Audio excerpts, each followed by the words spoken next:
YouTubers. When I was a teenager, it was wartime, of course, and things were very austere. And whilst, like most young people, I was into music, the music that I heard was not very interesting to me.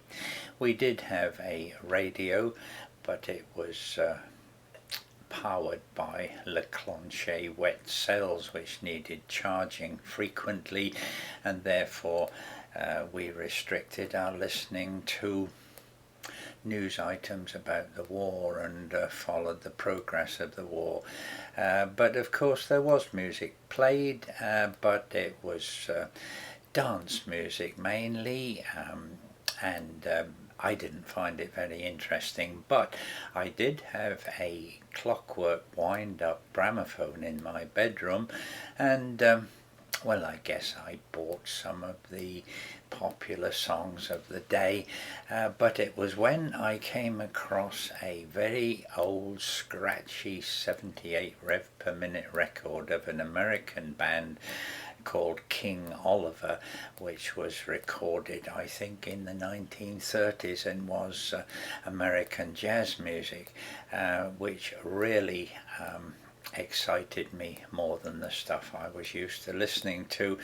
And so I followed American jazz for some while, and until I came across some recordings of some of the black American blues artists playing their blues from the Delta in Mississippi, and that really has been a passion of mine ever since. I love blues and soul and gospel music, and recently I've had the pleasure of looking again at a series of films by Martin Scorsese, where there are 7 directors who have made their films where they talk about the blues and how it has influenced music of today, from rock and roll and bebop and hip-hop, and really I've always found it difficult to explain why I like the blues, but one director of one of the films, I think, explains it much better than I could, and I would like to present his discussion about the blues music that I love so much.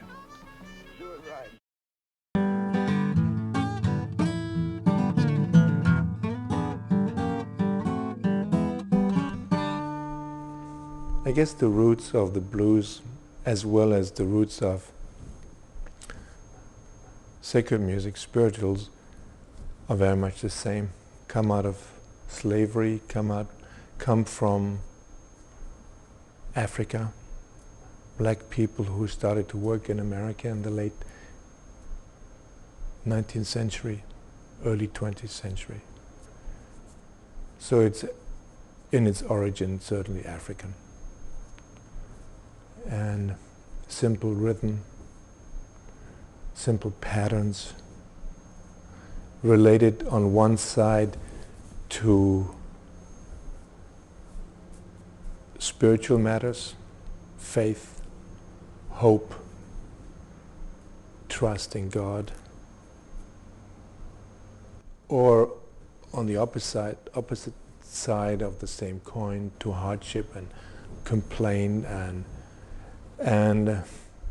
longing for a better life. The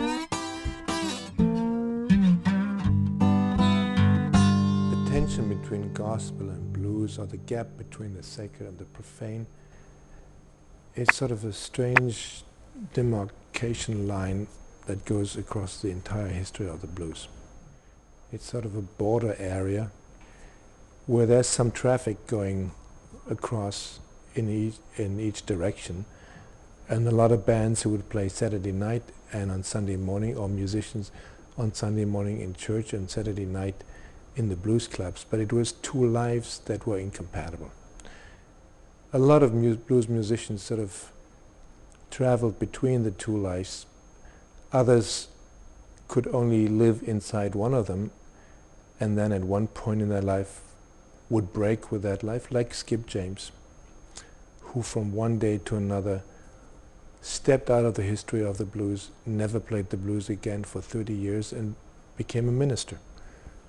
And that is not just him. A lot of blues musicians sort of felt that they had to leave the devil's music behind in order to play God's music. Others traveled easily between the two, but others never traveled, like Blind Willie Johnson, who only sang sacred music, never touched a single secular song. Although his techniques, especially his bottleneck style, are the finest in blues history.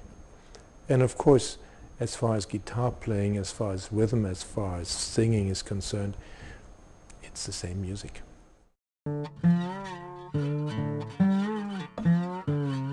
The blues is utterly emotional music. It's got a very simple pattern inside which musicians take enormous liberties. And I like that juxtaposition of a frame, a structure that is simple, inside which a lot of freedom can play out. It's also truly existential music. The blues music really deals with all kinds of troubles, with all kinds of worries and sorrows, with hardship, and you can easily identify with its subject. It's the best music to hear when you're down and when you need comfort. It's very strong rhythmically, and in a way it's at the roots of both jazz and rock and roll. And I was a jazz fan when I grew up. In my early 20s, I played saxophone, and I was heavily influenced by John Coltrane. And later on I got into rock and roll, and especially the English versions of the blues and rock and roll. And the old blues and the blues pattern is really at the origin of all of that.